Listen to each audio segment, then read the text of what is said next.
We must just be laying low because the law got us. The law? What is this, Gunsmoke? So this video begins with a huge spoiler for Stranger Things 4. Click away now if you're not all the way caught up. I think most of us can agree that Eddie's passing was one of the saddest moments of Stranger Things 4. But did you notice that it was his bat-themed tattoo that foreshadowed his untimely fate? Eddie must have really been a huge fan of bats if he got a swarm of them tatted on his right forearm. But to also end up meeting his end by a swarm of demobats is too much of a coincidence to say that the Duffer Brothers didn't purposely add in this detail. Hey, it's Patrice, and there are many more moments, subtle and overt, of foreshadowing throughout Stranger Things. Let's explore a few. We're gonna begin with all the foreshadowing we found in season 4, then go through the rest of the seasons in descending order. And quick disclaimer, yeah, the title of this video may say every foreshadowing moment. There of course isn't enough time to cover them all in the span of 10 minutes. But you know, we gotta do the thing for our Lord and Savior, the algorithm. It's just a shame the algorithm can't save us all considering the multitude of characters passing this season of Stranger Things. Out of all the characters meeting their end, none of them were more gut-splitting than Jason's, is what I would have said if seeing him finally being taken out wasn't oh so satisfying. Am I a sick man for that? His demise was quite literally gut-splitting though, and the way he went out was foreshadowed all the way back in chapter 2. When Lucas is getting over his first hangover, Jason comes to the door to check on him and says, "First hangover feels like you're gonna split in two. You'll live." Alluding to his pretty gruesome passing at the end of the season. And I know I've been giving Jason a lot of crap so far, but really he is more so a tragically misled character rather than an outright villain considering everything that he went through. That doesn't take away from the fact that that was a satisfying way to see him go out though. Jason also inadvertently was the reason that Vecna's plan to create a giant doorway from the upside down to Hawkins was ultimately successful. Because if he hadn't interfered with Lucas and Max, the headphones wouldn't have gotten stepped on, and Lucas would have been able to save her before she got floated. But you know, that's besides the point of this entry. I just can't help giving Jason more crap when the opportunity arises.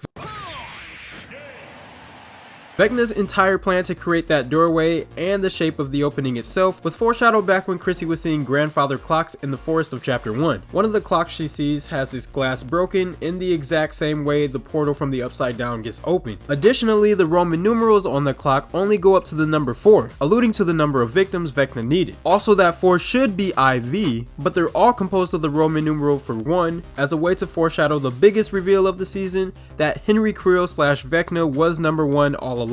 Speaking of Vecna, the way the final battle with the psychic man turned upside down mastermind would play out was foreshadowed during the DnD game of chapter 1. By the way, those DnD games that happen at the beginning of pretty much every season are almost always foreshadowing that season's conclusion. I feel like this is pretty well known, but if you're not familiar with the foreshadowing done during all the DnD games, stick around because I'll be going through all of them in this video. At the end of season 4's DnD game in the Hellfire Club, Dustin rolls an 11, which isn't enough to defeat Eddie's Vecna. It's only when Erica rolls a 20 that they win the game. The ending of this game implies that 11 alone won't be enough to defeat Vecna, which is what ended up happening with all the different groups playing a role in Vecna's defeat. Let's give credit where credit's due though. Vecna would not have gone down if it weren't for my man Eddie's brave move distracting the demobats. His unfortunate fate was not only foreshadowed by his tattoos, however, it was also foreshadowed in the very episode of his demise. When Eddie and Dustin are preparing to go to the upside down, Dustin tries to brighten the mood by saying, Hey, you're really ready for battle. Also, all the times that Eddie mulls over his tendency to run away from danger instead of facing it head on and not being a hero definitely implies his eventual character moment where he would stay back and fight, become a hero, and ultimately sacrifice himself for his friends. I'd even argue Eddie's proclamation that this would be his year sealed his fate of this actually being his final year on Earth. It's really sad, but when you think about it, Eddie's whole character arc was centered around him eventually passing away, which is unfortunate, but is in line with the lovable new character of each season being taken out in Stranger Things. I wouldn't be surprised if there's another Eddie, Bob, or Alexi in season 5. Whether we get another lovable character or not, we'll definitely get some hints about season 5's central plot whenever the promotional poster drops. Only reason I say this is because season 4's promotional poster also foreshadowed Vecna's plan. The poster has 4 corners leading to the opening of the upside down, again hinting at the plan to go after 4 victims to open the larger than life doorway in Hawkins. Even though this wasn't part of the show, I thought it was still worth including since it alluded to a pretty major plot point in the season. Now onto some foreshadowing from season 3, starting out with the one and only Billy Hargrove. No! God, please, no! So while the whole Vecna was behind everything all along twist definitely required a lot of retconning to be done, there is still arguably a moment that Vecna was teased back in season 3. Also, yeah, we did make a video recently saying that Vecna was teased back in season 1, but after putting that theory through my handy dandy theory BS analyzer, and hours upon days upon months upon years of research, I've come to the conclusion that, yeah, that was just a Demogorgon. That theory was BS. Anyway, when Billy, possessed by the Mindflayer, confronts Eleven, his demeanor is very similar to the pre-Vecna-ized number 1. It's very plausible that Vecna could have been possessing Billy at that moment, hinting at that Vecna was behind everything all along twist. Also, when Billy appears, there's a grandfather clock behind him, further indicating the presence of Vecna. Like I said earlier, the Dungeons & Dragons games that occur in each season are more likely than not foreshadowing how that season will conclude. Season 3's D&D game in Chapter 3 features Will trying to reunite their party, but having a lot of trouble getting Mike and Lucas to fully engage. It's only when Will insists that the two continue to play that Mike decides on the move to use the torch to sacrifice themselves, taking out the Jujus and saving the citizens. This foreshadowed Hopper's decision to sacrifice himself, take out the Flayed, close the gate, and save Hawkins. But y'all know Hopper's plot armor is impenetrable, so he was all good, no worries. That same D&D scene opens with Will proclaiming that Mike and Lucas are under attack by a horde of Juju zombies, referencing the eventual zombie-like state numerous citizens of Hawkins and rats would be stuck in when the Mindflayer possessed them. The group of zombie citizens, as we know are officially called the Flayed, would be a central force that our protagonist had to go up against in that season, just like the kids session in D&D. That D&D session wasn't the only time Jim's fate in season 3 was foreshadowed. After Jim and Joyce's plan to split Mike and Eleven up succeeds, the ethics of which are questionable seeing they had to fake Mike's Nana almost passing away, he celebrates by driving and singing to the Jim Croce song, "You Don't Mess Around with Jim." The song centers around a man named Big Jim who the town fears for his strength, status, and stature. A fitting song for the moment, right? While the song doesn't get to finish in the scene, it concludes with Big Jim's brutal demise. This was very subtle foreshadowing of Jim's eventual fate at the end of season 3. Now down to season 2.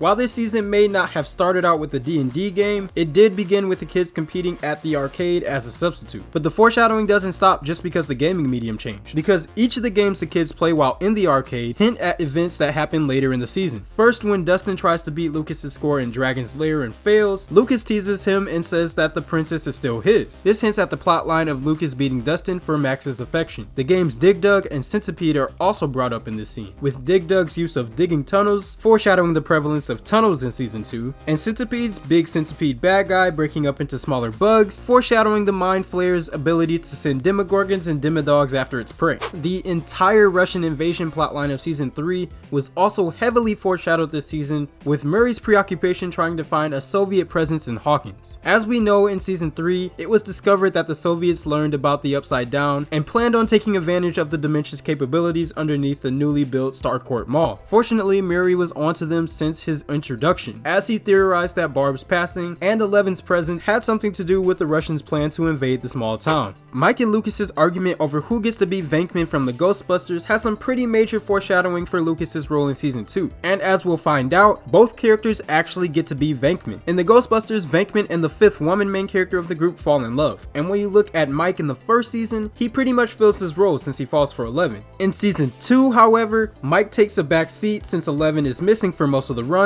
and Lucas gets the chance to be Venkman as he falls for the 5th member of the group, Max. So yeah, pretty much that argument was pointless. They are the two Venkmans. And finally, we traverse back to where it all began back in season 1. Ah, simpler times when there is only one Demogorgon to worry about. One of the first scenes in season 1 is of course the D&D campaign that started it all. Because the kids can't come to an agreement on how to proceed in their campaign, Will's character ends up getting taken out by the Demogorgon. In a pretty blatant piece of foreshadowing, Will states, "The Demogorgon, it got me.